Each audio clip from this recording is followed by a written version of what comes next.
Moi kaikki! Eli mä en tiedä kuuluuko mun ääni oikein tästä, nyt kun tää musiikki on tässä. Mutta nyt mä haluaisin puhua 3 asiaa, jotka ärsyttää mua. Mä haluaisin kertoa vähän niistä. Eli ensimmäinen. Eli mä vihaan niitä kuvia FB. Niinku esimerkiksi kun joskus Teens Only ja nää Only Girls ja kaikki nää laittaa tyyli jotain sellaisia eläinten rääkkäyskuvia.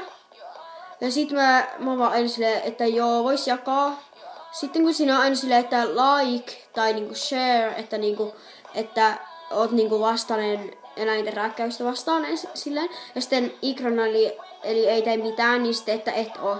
Niin vaikka ne on feikkejä, niin silti niinku, ne vaan ärsyttää ihan hirveästi, koska niistä tulee niin surullinen mieli, koska joillakin vaan on niin huonossa maailmassa.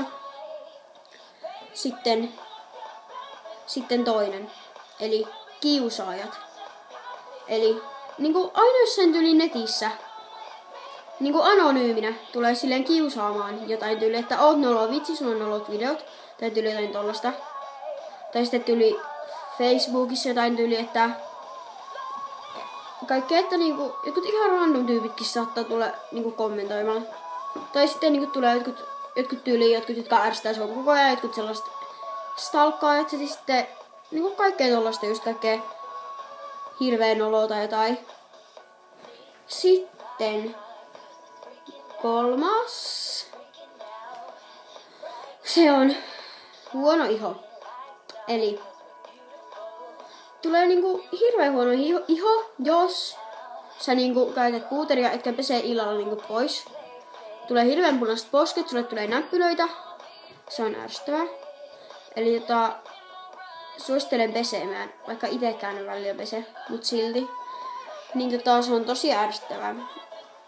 Miksei vaan ois olla sellainen täydellinen iho kuin niinku joillain julkiksilla tyyliin. Et niinku tyyliin, ei niilläkään varmaan oo, mutta siis niinku sellainen mikä on niinku kun laittaa tyyliin puuteria. Niin sitten se olisi vaan hyvä. Mutta siis ei mulla ollut muuta. Laittakaa kommentti, ryhtykää tilaajiksi ja laittakaa veukku ylöspäin. Eli heippa!